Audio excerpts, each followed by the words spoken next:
Bonjour à vous les amis de Dieu, bonjour à vous les respectueux de l'autorité divine.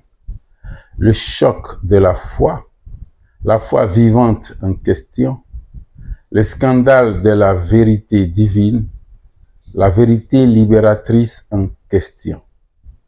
À César sa part, à Dieu la sienne. À César sa part, à Dieu la sienne. Nous avons choisi de partager ce thème avec vous en raison du caractère responsable qu'il porte. Il porte là un caractère responsable. Que chacun soit responsable de ses actes. Que chacun sache réfléchir pour faire ce qu'il doit faire, pour dire ce qu'il doit dire. D'abord, le contexte de cette citation. Donnez à César ce qui est à César et à Dieu ce qui est à Dieu. Nous sommes dans les circonstances du paiement des impôts. Alors, on vient demander au Christ, alors, toi, tu ne paies pas les impôts? Tu as le droit de payer les impôts. Et le Christ de leur demander, l'impôt est-il indispensable pour les fils du terroir ou bien pour les étrangers? Les autochtones aussi devaient-ils payer l'impôt? La réponse était non pour les autochtones, oui pour les étrangers. Or, lui, il est juif. Et se réclamant juif, il ne devait pas payer. Et il ajoute, c'est déjà à partir de cet instant que la vision de la responsabilité s'impose. Il ajoute, pour que la justice soit faite, nous allons payer. C'est alors qu'il dit, montrez-moi une pièce. On la lui montre et il demande de qui est-il l'effigie. On lui dit de César. C'est alors qu'il prononça la phrase du jour. Donnez à César ce qui est à César, à Dieu ce qui est à Dieu. Nous allons réfléchir un peu pour faire dégager la rigueur de la responsabilité de chacun. Qu'est-ce qui est à César? Ce qui porte son effigie, la pièce d'argent, le billet, remettez-lui ça. C'est moins que ça, ce que ça signifie. Mais commençons par là. Remettez-lui ça. Mais de l'autre côté, qu'est-ce qui est à Dieu? L'annonce de la bonne nouvelle. La parole est à Dieu. La parole qui fait du bien. La parole qui transforme. La parole qui régénère. La parole qui divinise. C'est ça ce qui est à Dieu. Les cœurs que cette parole doit transformer, c'est ça ce qui est à Dieu. En disant à César sa part, il n'a rien contre César.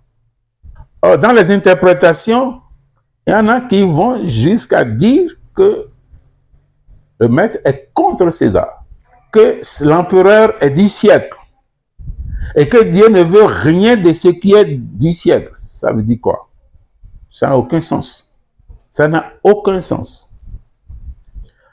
L'une des raisons fondamentales pour lesquelles cette réponse est donnée aussi est ceci. L'imposition vient de l'État, donc de l'autorité de César. Or, il est clair de sa propre bouche que toute autorité vient de Dieu. C'est pourquoi vous vous êtes les respectueux de l'autorité de Dieu. Et on dit toute autorité vient de Dieu. Toute autorité. Les hommes de Dieu, qu'ils m'en excusent, n'arrivent pas à faire le discernement nécessaire pour nous montrer que toute autorité vient de Dieu. Nos responsables ne nous aident pas suffisamment pour nous expliquer profondément ce que c'est que l'autorité de Dieu. Et quand Dieu nous dit que toute autorité vient de lui, c'est Dieu qui nous dit ça, selon la foi. Même l'autorité païenne vient de Dieu. L'autorité animiste, que vous appelez autorité animiste, vient de Dieu. Mais ce n'est pas comme ça que les pasteurs disent. Tout ce qui est là-bas est diabolique. Leur paraît diabolique. C'est faux. C'est toute autorité. C'est toute autorité qui vient de Dieu. Parce que quand on parle de l'autorité, il ne s'agit pas de voir les circonstances. Il ne s'agit pas de voir la situation. Il s'agit de voir le pouvoir suprême, le pouvoir sublime, derrière lequel Dieu lui-même se cache. Tout le monde a droit à l'obéissance. C'est pourquoi il dit toute autorité vient de Dieu. Les circonstances dans lesquelles, lors de la Passion, il nous a dit ça, le montre très bien. Ici, il faut donner à César parce que c'est son effigie qui est dedans. C'est matériel. C'est pour nous aider juste à comprendre. Que chacun soit responsable. Payez vos impôts. C'est une imposition de l'État. L'imposition est nécessaire pour que l'État fasse ce qu'il doit faire. C'est une autorité qui vient de Dieu. Et pourtant, ce sont les hommes qui ont pris cette décision. C'est une loi qui a parlé de cette décision. Alors, on nous invite à la responsabilité. Avec tout notre discernement. À César, sa part. À Dieu, la sienne. À l'extérieur, sa part. À l'intérieur, la sienne. Oui. Souvent, on dit, l'extérieur reflète l'intérieur. Comment pensons-nous? Comment vivons-nous? Qui nous sommes? Est-ce que nous faisons ressortir celui que nous sommes? Est-ce que nous faisons ressortir notre intériorité, notre ciel? Parce que notre intérieur est notre ciel. Voilà ce qui est à Dieu. Voilà ce qui est à Dieu. Et c'est ça qui va sortir pour refléter ce qui est à l'intérieur. Donner à l'extérieur ce qui est à l'extérieur. Donner à l'intérieur ce qui est à l'intérieur. Voilà les injonctions. Voilà les comparaisons nécessaires pour nous permettre de mieux comprendre. À César sa part, à Dieu la sienne. Oui, il s'agit de l'argent. Revenons-en. Il faut travailler pour être riche. Il faut travailler pour avoir de l'argent. Il faut réfléchir pour avoir de l'argent. Parce que Dieu a besoin de ta richesse. Dieu a besoin de notre richesse. Dieu a besoin que nous ayons de l'argent.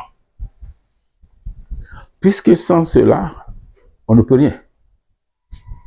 Sans cela, on ne peut rien. Il faut travailler pour avoir de l'argent. Or, c'est notre intérieur qui pourrait nous aider à faire ce travail.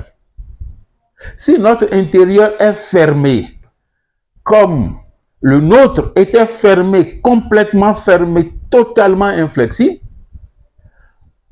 voilà les résultats que ça donne. À César sa part, à Dieu la sienne. C'est notre intérieur, donc la part de Dieu, notre connexion à Dieu, avec Dieu. C'est ça qui va nous permettre de travailler, un travail de réflexion qui nous ouvre sur l'argent, sur la richesse, sur toutes sortes de richesses, car nous en avons besoin. Qu'il vous souvienne, ailleurs, dans d'autres textes, cette situation est expliquée autrement. Il a envoyé Pierre pour aller chercher du poisson. Et c'est dans la bouche du poisson qu'on a trouvé 2 pièces. Réfléchissez et travaillez. Travaillez et gagnez. À César sa part, à Dieu la sienne. La confiance en Dieu. Et il ordonne. Tu trouveras 2 pièces. Tu paies 1 pour moi, 1 pour toi. Le Christ était riche. Les gens disent, il possède toutes les richesses. Et s'il voulait les avoir, il pourrait les faire manifester. On pourrait mal comprendre sa mission. Mais il n'a pas souffert de manque d'argent. Non. Ou bien, vous le savez, aucune recherche ne montre qu'il avait souffert de manque d'argent. Aucune recherche. Tous les résultats sont unanimes pour dire, ah non, il avait ce qui lui manquait. Et il avait suffisamment de moyens pour acquérir en faveur de ses apôtres, de ses disciples, ce qui leur manquait. Il n'était pas pauvre comme nous le pensions. Il n'était pas pauvre comme vous le pensez. À César sa part, à Dieu la sienne. Parce que l'accumulation des richesses, des biens matériels, ce n'est pas ça qui fait la richesse. La richesse vient d'abord de l'intérieur. La richesse est à Dieu et à Dieu seul. C'est pourquoi celui qui a la richesse est en train de respecter l'autorité de Dieu. La richesse est une autorité qui vient de Dieu. C'est pourquoi le discernement reste indispensable dans l'acquisition de cette richesse. À César sa part, à Dieu la sienne. Donnons-nous toutes les responsabilités et soyons responsables. Soyons ouverts à nos responsabilités. Qu'est-ce que tu as à faire? Quelles sont tes obligations? Réfléchis et découvre-les. Les obligations que tu as, ne les abandonne pas. Tu seras paresseux. Et si tu es paresseux, tu ne respectes pas l'autorité de Dieu. Si tu es paresseux, tu ne donnes pas là à César ce qui est à César. Si tu es paresseux, tu ne pourras pas respecter César. Tu es dans un monde, tu es dans le monde. Tu dois respecter les lois de ce monde pour garder ton amitié avec Dieu car toute autorité vient de Dieu. Tu dois donner au monde ce qui lui appartient et à Dieu ce qui lui appartient pour rester équilibré. Oui, le monde te donne tout. Le monde appartient à Dieu. Le monde appartient à Dieu. César appartient à Dieu. Nous l'avons dit, les richesses appartiennent à Dieu. Donc, quand vous donnez à César ce qui est à César, c'est une responsabilité que vous assumez. Et quand vous aurez assumé cette responsabilité, et ce que vous avez fait, et ce que vous avez donné à César, et César lui-même appartiennent tous à Dieu. De l'intérieur à l'extérieur. Et jamais de l'extérieur à l'intérieur. C'est pourquoi on dit, faisons très attention pour regarder le monde entier dans un regard intérieur. Sinon, nous risquons de mal apprécier. Voilà. Donnez à César ce qui est à César, à Dieu ce qui est à Dieu. Donnez à vous-même ce qui est à vous, et tout ce que vous avez, vous appartenez à Dieu, à la source intarissable. La foi du Christ scandalisateur, le Christ de la foi agissante, la vérité de la foi en la vérité, comprenne qui pourra.